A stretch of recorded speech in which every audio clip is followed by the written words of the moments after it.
오늘날 지구촌에 한 200개의 국가가 있는데 그 중에 남북으로 나눠져서 으렁거리는 민족은 한민족뿐입니다. 물론 어떻게 보면 한민족이 제일 못났다고 할 수도 있지만 꼭 그런 것만은 아닙니다. 왜 그러냐면 이 한반도가 세계 모든 열강들의 힘이 직결되고 충돌하는 곳이기 때문에 그렇습니다. 그러니까 대륙 세력과 해양 세력이 서로 싸우고, 그리고 공산주의 체제와 자본주의 체제가 서로 충돌하고 있고, 서양 문명과 동양 문명이 맞닿는 곳이 한반도입니다. 어떤 의미에서 이 한반도가 세계 역사의 가장 꼴찌 같지만 우리가 어떻게 해서 통일을 하게 되면 이 한반도는 세계에서 가장 앞서가는 나라가 될 수도 있는 것입니다. 그렇기 때문에 8천만 한민족이 어떻게 하느냐에 따라서 영원히 역사의 꼴찌로 남느냐 아니면 역사의 선두에 설 수 있느냐, 그것이 바로 우리 눈앞에 다가오고 있습니다. 그런 의미에서 2016년 박근혜 게이트는 이 한국 역사의 새로운 전환점이 될 것입니다. 그것은 코리아 명예혁명의 원년이 될 수도 있기 때문에 그렇습니다. 그러나 이것은 5천만 국민이 어떻게 하느냐에 달려 있습니다. 말하자면 정말 국민이 슬기롭게 이 난국을 일치단결해서 밀어붙여서 박근혜 대통령이 손을 들고 스스로 하야를 한다거나 탄핵하게 되면 명예의 혁명으로 남겠지만, 계속해서 박근혜 대통령이 자기의 지지 세력을 선동해서 국민의 여러 같은 그 모든 세력들과 이제 다투도록 부추기게 되면 여기서 유혈혁명이 되게 된다는 겁니다.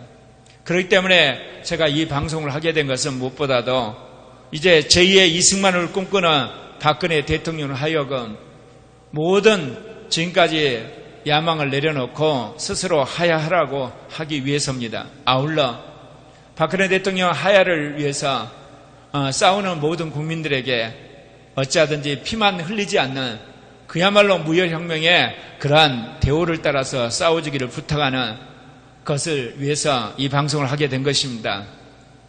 사실 이승만은 1945년 8월 15일 해방이 나온 인물입니다. 해방이 되었을 때 북쪽에는 소련군이 진주를 했고 남쪽에는 뒤이어서 미군이 진주했습니다. 소련군은 이 한반도에 왔을 때 어떻게 한반도를 경영할 것인가 계획을 가지고 왔습니다. 그 선두의 선자가 바로 김일성입니다.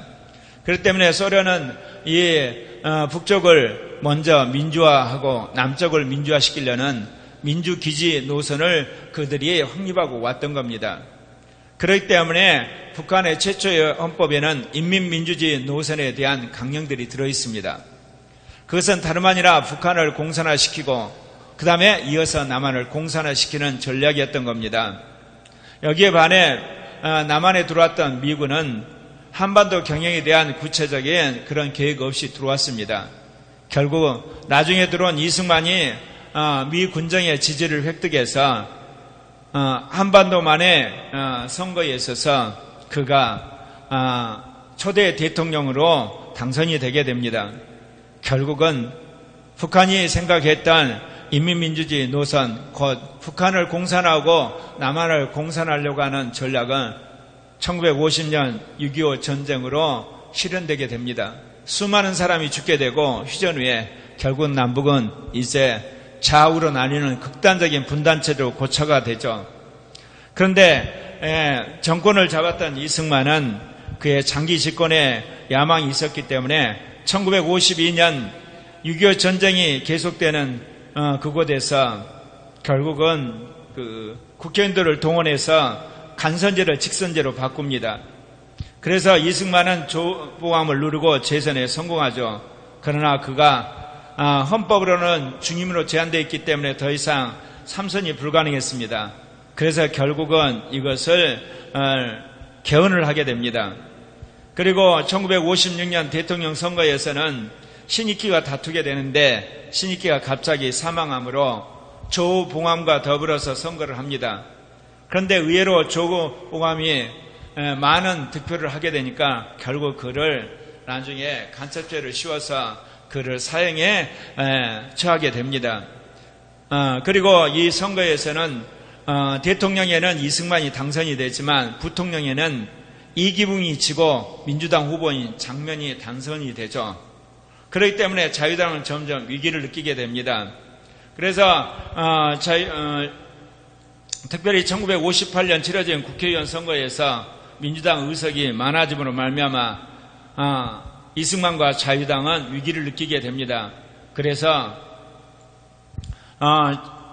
1959년 6월 29일 이승만 대통령, 이기붕 부통령 진영을 이제 구축을 하고 1960년 3.15 선거를 그들이 획책하는데 처음부터 끝까지 그들은 부정선거를 계획을 했던 겁니다.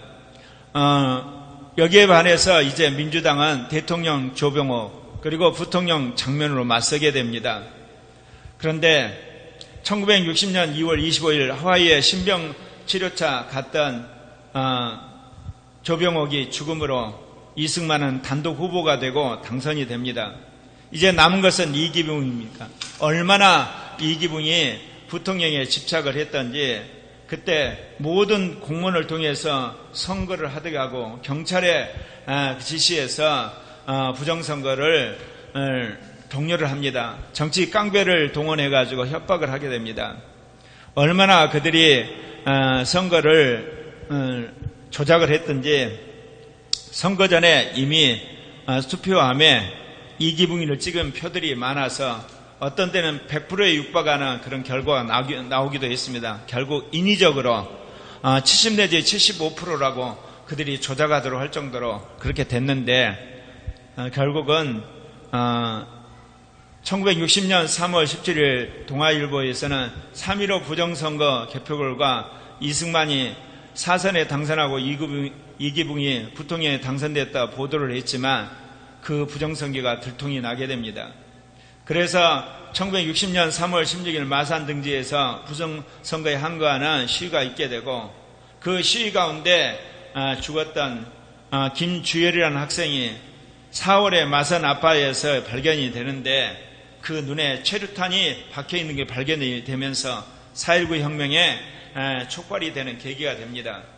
그래서 학생들이 이제 이승만 정권 물러가라 데모를 하게 되고 청와대를 향하는 그 당시에는 경무대죠. 경무대를 향하는 학생들을 향해서 경찰이 발포함으로 수많은 학생들이 죽습니다.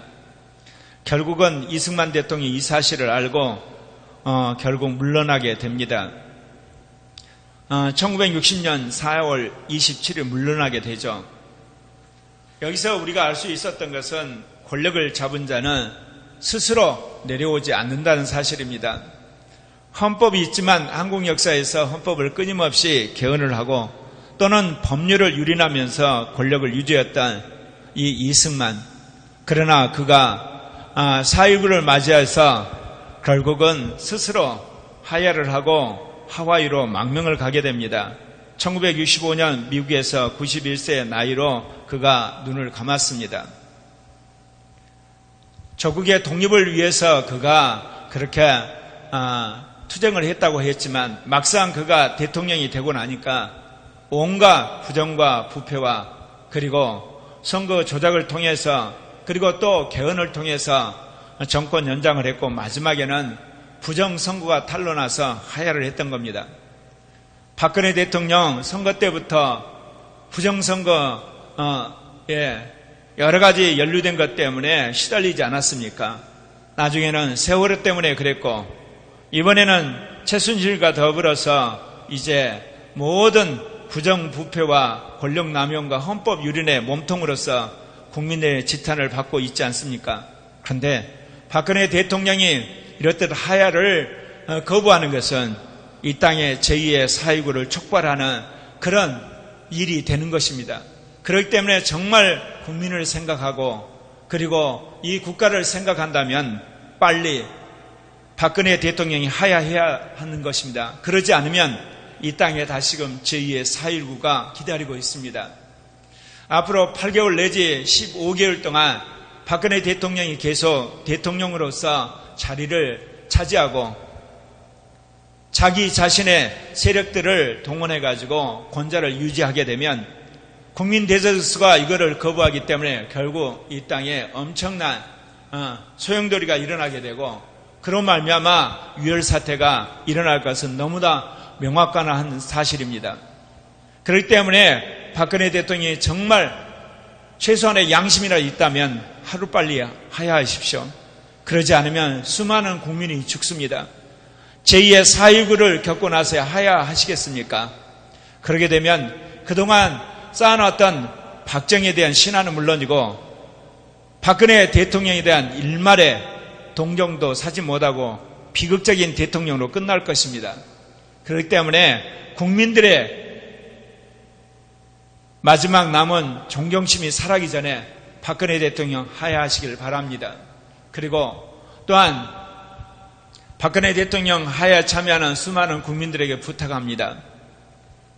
5천만 원이 되는 국민들이 앞으로 8개월 내지 15개월 동안 이 장기전을 하는 데 있어서 자칫 잘못하면 6월 폭동의 유혹에 빠지기 쉽다는 것입니다. 우리가 6.25를 겪었고 4.19를 겪었고 11.6을 겪었습니다. 얼마나 많은 사람이 죽었고 그리고 또한 희생했습니까? 그럼에도 불구하고 역사적으로 국민이 원한 만큼 이 땅이 정말 올바른 정부와 그리고 사회를 세우는 데 실패했습니다. 그것은 기득권 세력이 끊임없이 이 땅에 폭력을 조장하고 그리고 공권력을 동원함으로 말미암아 역사를 파행으로 끌고 갔기 때문에 그렇습니다.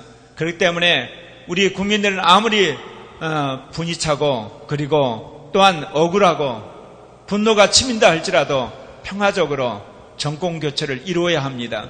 그렇기 때문에 어떤 형태의 유혈 사태도 일어나서는 안 되겠습니다. 이를 위해서는 무엇보다도 야당의 지도자들이 지혜롭게 대처해야 되는 것입니다. 특별히 이제 특검법도 통과되었고 국정조사 계획서도 통과되었기 때문에 저는 야3당 지도자들이 모여서 이제 국무총리를 충천해야 된다고 생각합니다. 왜냐하면 국민들의 피를 막아야 되기 때문에 그렇습니다. 이제 내일이면 또다시 촛불 집회가 있게 되고 여기에 대항한 보수 진영에서 집회가 있게 되면 앞으로 이것이 충돌하게 되면 얼마나 많은 사람이 죽거나 다치거나 그런 상황이 얼마든지 예상이 됩니다. 그렇기 때문에 이제는 영수회담을 열어서라도 이제 총리를 임명하고 그 총리를 중심으로 해서 내각을 운영함으로 말미암아 앞으로 일어나게 될 가능성이 있는 보수 세력과 진보 세력 사이의 유혈 사태를 막아야 된다 그 이야기입니다. 우리 모두가 코리아 혁명이 유혈 혁명이 아니라 무혈 혁명이 되도록 평화적인 정권 교체가 이루어지도록 모두 힘을 합하고 지혜를 모아야 되겠습니다.